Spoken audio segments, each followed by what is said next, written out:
வணக்கம். Welcome to MM Catering. MM Catering. நாம இன்னைக்கு உருளைக்கிழங்கு ஃப்ரை செய்ய போறோம். அதுக்கு தேவையான பொருட்கள்: உருளைக்கிழங்கு 1.5 கிலோ, பூண்டுப்பா நம்ம கல்லுல வச்சு இடிகல்லுல வச்சு தட்டி வச்சிருக்கிறோம், ஒரு 10 பல் பூண்டு இருக்கும். அடுத்தது சோம்பு ஒரு ஸ்பூன், சில்லி பவுடர் 1 ஸ்பூன் போட்டுக்குங்க.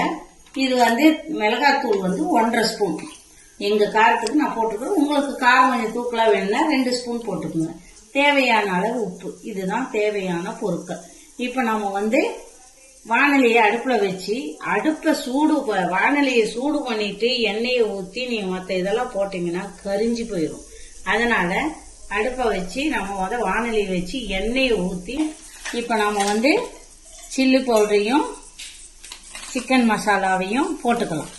நாங்க சிக்கன் மசாலா 1 ஸ்பூன் போடுறோம். Chilli powder 1.5 spoon. நாங்க காரம் கம்மியா சாப்பிடுறதுனால கம்மியா போட்டுக்கிறோம். நீங்க போட்டீங்கன்னா 2 ஸ்பூன் போட்டீங்கன்னாலும் கரெக்டா இருக்கும்.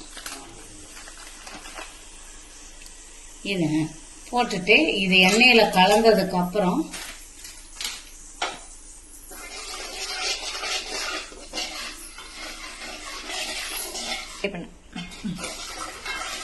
எண்ணெய் கொஞ்சம் சூடான உடனே அடுத்து நம்ம போடுறது சோம்பு.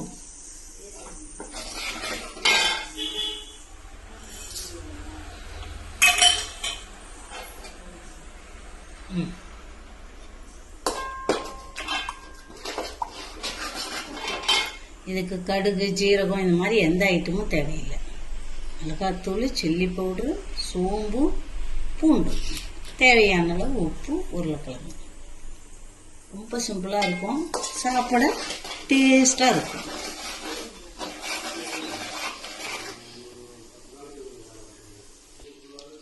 அடுத்து பூண்டு போட்டுக்கலாம்.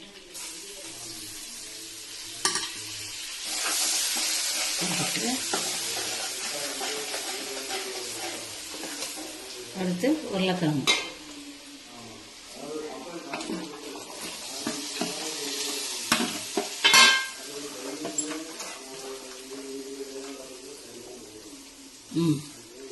இப்போ இதை நல்லா வணக்கிக்கலாம்.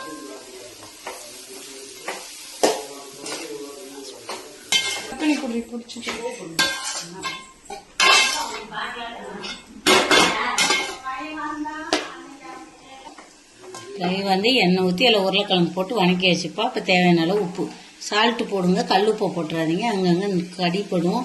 உப்புனுடைய டேஸ்ட்டு மாறி போயிடும். போடு, நமக்கு தேவைக்கேற்ப போட்டுக்கோங்கப்பா.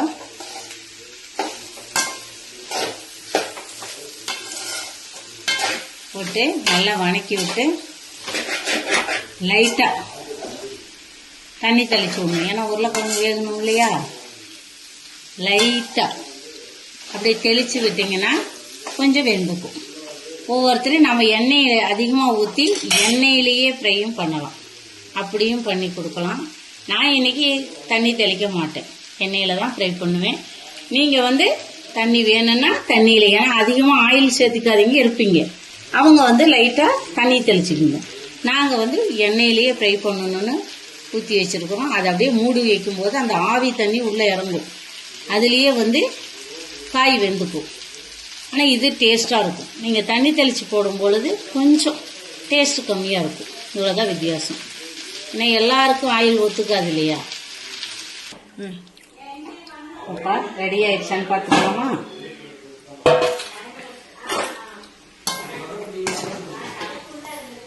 நான் எண்ணெயில தான் வணக்கி இருக்கிறேன். அதை மூடும் பொழுது அந்த தண்ணியோட ஆவிப்பட்டே வெந்துருச்சு. இருந்தாலும் கொஞ்சம் டேஸ்ட் பண்ணி பார்த்துக்கலாம். நம்ம கொஞ்சோண்டு